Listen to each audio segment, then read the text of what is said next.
The Holy Gospel according to St. Mark, the 9th chapter. Glory to you, Lord. Now 6 days later, Jesus took with him Peter and James and John and led them up a high mountain apart by themselves. He was transfigured before them. His clothes became dazzling white, such as no one on earth could have bleached them. And there appeared to them Elijah with Moses, who were talking with Jesus. Peter said to Jesus, "Rabbi, it is good for us to be here. Let us now make 3 tents, one for you, one for Moses, one for Elijah." He did not know what to say, because they were terrified. And a cloud overshadowed them. From the cloud there came a voice, "This is my Son, the Beloved. Listen to him." And suddenly when the disciples looked around, they saw no one else with them anymore, but only Jesus. And as they were coming down the mountain, he ordered them to tell no one about what they had seen until after the Son of Man had been risen from among the dead. The Gospel of the Lord. Praise to you, Lord.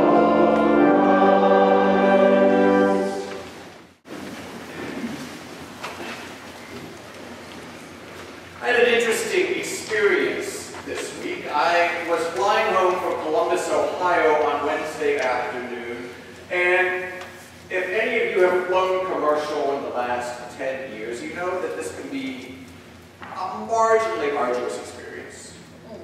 And a little annoying in some ways. But you need to embrace the idea, if you're going to fly commercial, that when you get to the airport and you go through airport security, you're going to need to take off your coat, you're going to need to take off your belt, you're going to need to take off your shoes, you got to take your headphones off. If you got a bottle with lots of water, get rid of it beforehand. Take the computer out of your bag.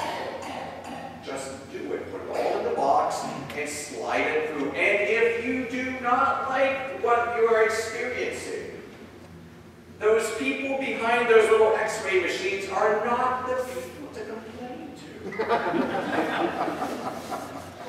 These are the way things are. But on Wednesday afternoon, the 2 people, the man and the woman who were directly in front of me, they had tags on their baggage indicating that they have flown on an airplane recently. They did not embrace this. And so it was, "Please take the computer out of your bag." Why do I have to take the computer out of my bag? Please take the computer out of your bag. You know, on and on and on. We were going to have to, in Columbus they do the little X-ray thing. And I don't want to be X-rayed. I don't want to be patted down. All this going on. The guy's trying to be nice.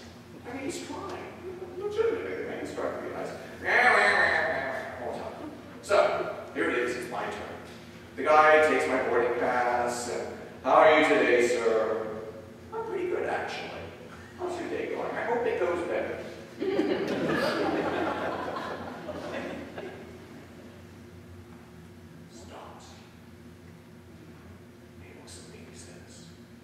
Nobody's ever said that to me before. And so you'll never stand up. Are you ready? Yeah, I'm ready. You ready? Oh yeah. Wait 5 seconds and I go through and he said, "I said thank you." And there's this pause and he says, "Sir, thanks." Now we live in what feels like an uncivil society. And it's not just airport security. We can find this grocery store, we can find this on the street and driving in the car. I mean, we kind of expected in professional sports, but it's not just professional sports anymore. It can be college sports, and it can be Little League, admittedly. You know, it can be church even sometimes, where it doesn't feel like things are very simple. Now we say, and we have heard, and we have been told, that this is because the pressures of modern life are so great that everybody is at their breaking point. And just one more thing pushes them over the edge, and all of a sudden they become belligerent, and yada, yada, yada, road rage, and going postal, and all of those sorts of things, that however they happen to be occurring right now. But I offer to you that maybe it is something even a little deeper. That somehow, in modern secular society, we have convinced ourselves that the only important person is ourselves. And we push back against anything that doesn't speak or give me just what I want, when I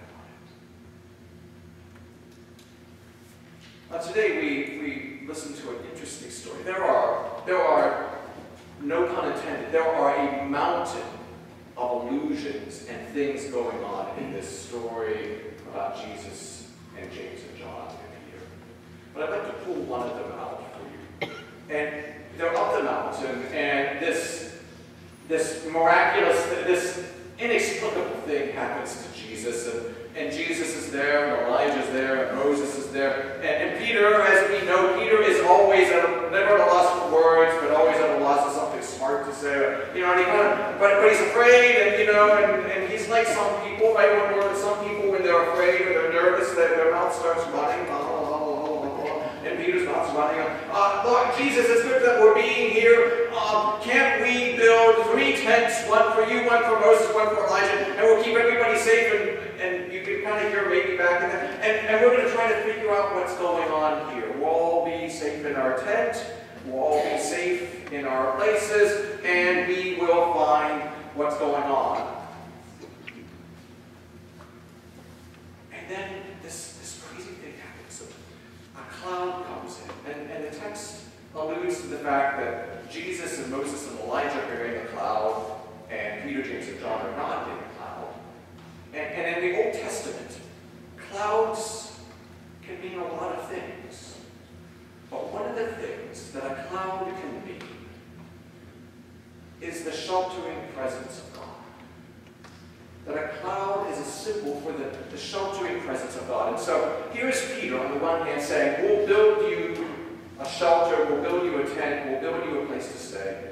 And it is as if God is responding to Peter by descending in this cloud to shelter Jesus and Moses and Elijah.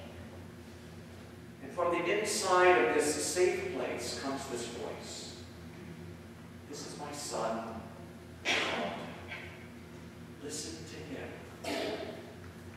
Now for that to make that night, listen to him, you got to pick up where the story began. It said 6 days later.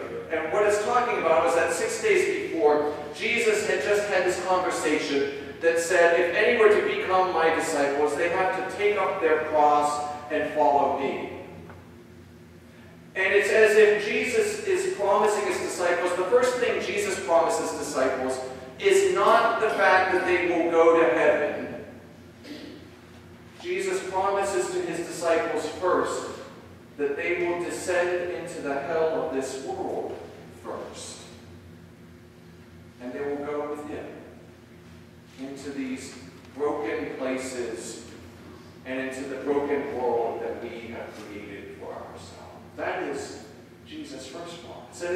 And it's as if there is this little image that says God is capable of keeping us safe when we go there with Jesus. Now, if we could, let's go back to Columbus, Ohio for just a moment. You know, we build a tent, right? We build this little tent in this spot, a little place to keep us safe. And one of the things that we do inside of a tent like this is that we say